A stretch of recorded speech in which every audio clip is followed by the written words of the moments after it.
अब हमको पढ़ना है केंद्रक के कार्य। केंद्रक के कार्य क्या होते हैं इसके बारे में हमको पढ़ना है।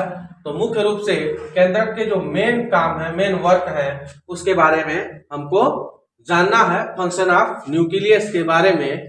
तो पहला जो काम होता है इसका, वो होता है नियंत्रण का काम करना। पहले ही हम बता चुके हैं आपको कि केंद्रक जो होता है उसको हम कंट्रोलिंग पावर ऑफ सेल के नाम से जानते हैं। यह कोशिका के अंदर होने वाले समस्त कार्यों का क्या करता है, नियंत्रण करता है। तो इसका पहला मुख्य काम हो गया कोशिका का नियंत्रण केंद्र है। ठीक है, तो हम कहेंगे कि केंद्रक जो होता है कोशिका के अंदर होने वाले समस्त कार्यों का क्या करता है, संचालन करता है और नियंत्रण करता है। ठीक, दूसरा इसका मेन काम होता है समसूत्री विभाजन में सक्रिय योगदान करना। समसूत्री विभाजन में सक्रिय योगदान करना।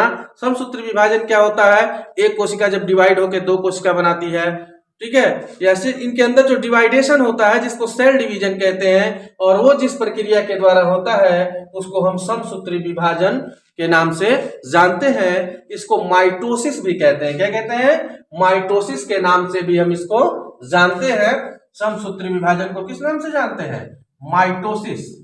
माइटोसिस भी इसको कहते हैं, समसूत्री विभाजन या सूत्रण विभाजन भी कहते हैं। ठीक है, यह जो है एक साधारण कोशिका विभाजन होती है। यह साधारण कोशिका विभाजन है, सिंपल तरीके से। और भी विभाजन की प्रक्रियाएं हैं, लेकिन यह जो है साधारण कोशिका विभाजन है। इसकी संपूर्ण प्रक्रिया 2 चरणों में होती है। कितने चरणों में होती है, 2 चरण होते हैं इस विभाजन के।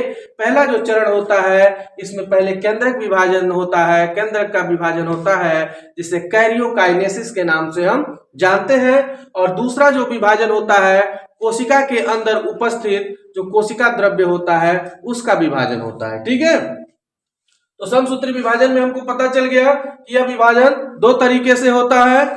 पहले केंद्रक का विभाजन होता है, उसके बाद कोशिका द्रव्य का विभाजन होता है। ठीक है, समसूत्री विभाजन जो होता है इसका सबसे पहले जिसने वर्णन किया था उसका नाम था फ्लेमिंग। किसने वर्णन किया था समसूत्री विभाजन का, फ्लेमिंग। इसे में हम लोग जानते चले, फ्लेमिंग ने सबसे पहले समसूत्री विभाजन का वर्णन किया था 1882 ईस्वी में। कब किया था, 1882 ईस्वी में इसने माइटोसिस का वर्णन किया था।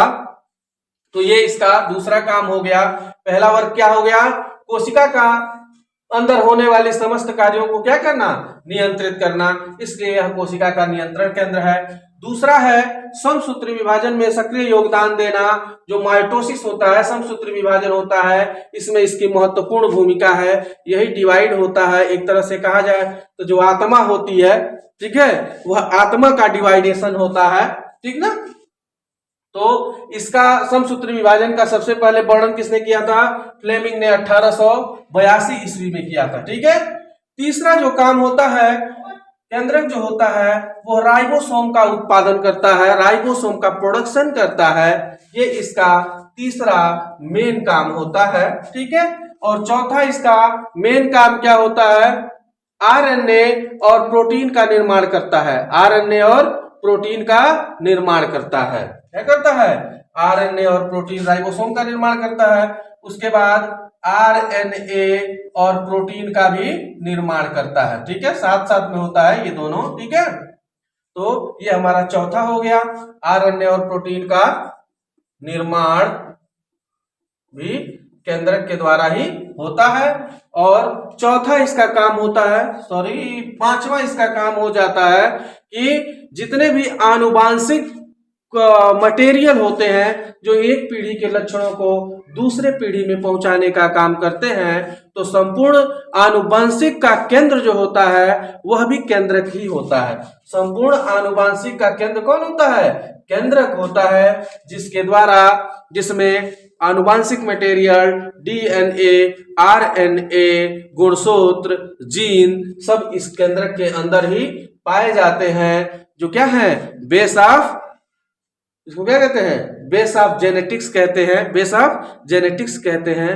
आनुवांशिकता का आधार मटेरियल जो होता है सब केंद्रक के अंदर ही होता है। तो मुख्य अंतर हम यही मुख्य कार्य, इसका मुख्य फंक्शन यही है कि कोशिका का नियंत्रण केंद्र है, समसूत्री विभाजन में सक्रिय योगदान करता है, राइबोसोम का उत्पादन करता है, डीएनए और प्रोटीन का निर्माण करता है और संपूर्ण आनुवंशिकता का केंद्र होता है। ये इस केंद्रक के मुख्य काम हैं।